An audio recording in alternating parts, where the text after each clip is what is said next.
এমনি বেচলাম, খুব মহব্বত জিনিস তাই ভাই, মায়ের জিনিস সেই জন্য।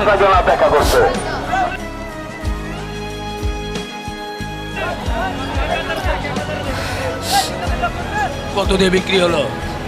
3,19,000 টাকা। কি নাম ছিল এটা?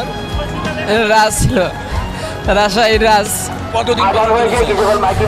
3 বছর, 3 বছর পাল করে একটা মোহাম্মত হয়ে গেছিল।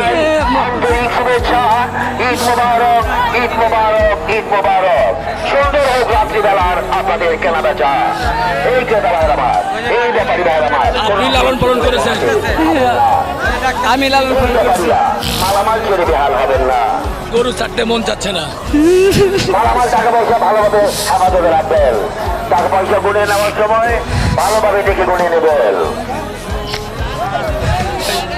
ধৈর্য তো ধরাই লাগবে ভাই, কিছু তো করার নেই, তাই না? আপনি মন থেকে তো ছাড়তেই হবে, কিছু করার নেই। অবশ্যই ছাড়তে হবে। আপনি কি এরকম বড় গরু আরো পালন করেন? না, এটাই প্রথম জীবনের। আপনার সন্তানের মতো? যে সন্তানের মতো একবারে। আপনার ছেলে মেয়ে কয়জন? 2 ছেলে 1 মেয়ে। এটা একটা সন্তানের মতো ছিল মনে হয়। এটা একটা সন্তানের, সেই তো আনন্দের বিষয়। গরুর ভিতরে, গড়ার ভিতরে গেলে না, ডাক দেওয়া মাত্রই আমার দিকে লক্ষ্য রাখে। দেখছেন না কেমনে আছে?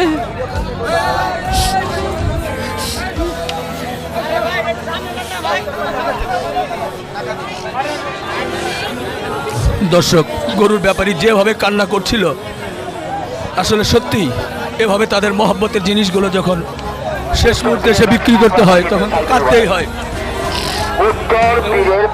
আমরা দেখছিলাম সে আদর করছিল। জি, আপনি চাইছিলেন কত? আমি চাইছিলাম 3.5 লক্ষ টাকা। 3.5? জি। শেষ পর্যন্ত কত বিক্রি হলো? 3,19,000 টাকা। গতদিনে এটার দাম বলছিল হলো, গতকাল দাম বলছিল আপনার হলো 4 লক্ষ টাকা। দেই নাই, কেন? মনে করছিলাম একটু বেশি হবো, তারপর আর পার্টি পাই নাই। ভবিষ্যতে কি আরো বড়গুলো পালন করবেন? না, আর একটা আমার বাড়িতে ছোট বাচ্চা এরকম আছে, এরই ভাগনা আছে, এর ভাগনা আছে, ওটা থাকবে ইনশাল্লাহ, আশা করি থাকবে। নাম কি বললেন এটার? এটার নাম রাজশাহী রাজ। রাজশাহীর রাজ। জি। কারা নিয়েছেন এই গরুটা? জি, কোন জায়গার লোক নিয়েছে? এই যে ওই ভাইয়ের বাসা যেন কোথায়, এই ঢাকার লোকাই নিছে। যাই হোক, গরু কি একটু দাম কম হয়ে গেল? হ্যাঁ, অবশ্যই ভালো। এনার পিছনে আমার 4 লক্ষ টাকা খরচই আছে 3 বছর। এলাকায় বিক্রি করা যায়নি? এলাকায় বিক্রি করে মানে পাঠি পাই নাই। মাল দেখে যেখানে সেখানে ঘোরাফেরা করবেন না, ঘুমিয়ে পড়বেন না, খবরদার ঘুমিয়ে পড়বেন না। কয় টাকা বেচলেন? আজান হয়েছে, এখন নামাজ হবে, মাইকিং বন্ধ থাকবে। ভাইয়ের সাথে আপনারা নিয়েছেন? নিচে আমার স্যারের নিচে। কত দিয়ে নেওয়া হলো? 3,18,000, মানে 19, সরি 1 কাজে পরে দিছে। চাইছিল কত? এদিকে আর ছাড়িয়ে দেন। এই যে আমার হ্যাঁ, বলেন। সাথে থাক উনি। ওনার তো একটা মহব্বত আছে, তাই না? শেষ বেলায় যাচ্ছে ভাই, দাঁড়াও না, এই যে- উনি একমাত্র বুঝতেছে এটার ভালোবাসাটা কতটুকু ছিল। জি। তাই না? দীর্ঘ 3 বছর আপনি এটাকে লালন পালন করছেন। হ্যাঁ, আমার বাড়িতে বাচ্চারা হয়েছিল আর কি। গায়ের মা এখন আমার বাড়িতে আছে। মা ভাগনা আছে, মা ভাগনা গরু। আপনারা তো আমি ইউটিউবে দেখছি, মেলায় দেখার পরে শুনলাম ঢাকাতে এরকম গরু বেচা কেনা হয়। তো লাস্টে এনে আনছিলাম, না তো ন্যায্য মূল্য পাইলাম না। যাক, যেটা নসিব আছে এটাই আর কি, আলহামদুলিল্লাহ। এছাড়া তো কিছু করার নাই। তো টাকা যেটা পাইছি আলহামদুলিল্লাহ, কিন্তু এর মহব্বতে টাকার সে অনেক বেশি লাগতেছে, বুঝছেন? টাকা পাইছি যেটা পাইছি, কিন্তু তার চেয়ে মহব্বত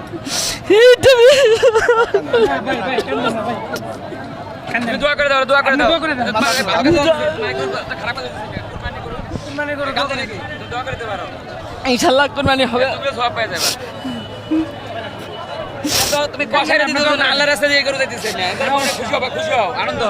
না, কিছু বলার নেই, দীর্ঘদিন লালন পালন করছে, তার আসলে এই মায়াটা আমরা বুঝতে পারছি না ওনার মায়েরা কি। দর্শক, আমরা গরুটা যদি একটু ভালো করে দেখা হয় পাশ থেকে, যে দেখুন বেশ বিশাল সাইজের গরু। এই গরুটি বিক্রি উনি করলেন, কিন্তু এখন পর্যন্ত গরুটির মহব্বত ছাড়তে পারছেন না। অনেক আশা করে এসেছিলেন এই গাবতলীর হাটে, ভেবেছিলেন বেশ ভালো দামে বিক্রি করবেন, কিন্তু বাজার আসলে কমে যাওয়ায়, আমি বলবো অবশ্যই বাজার একটু বড় গরুগুলো কমে যাওয়ায় উনি কম দামে বিক্রি করতে বাধ্য হলেন এবং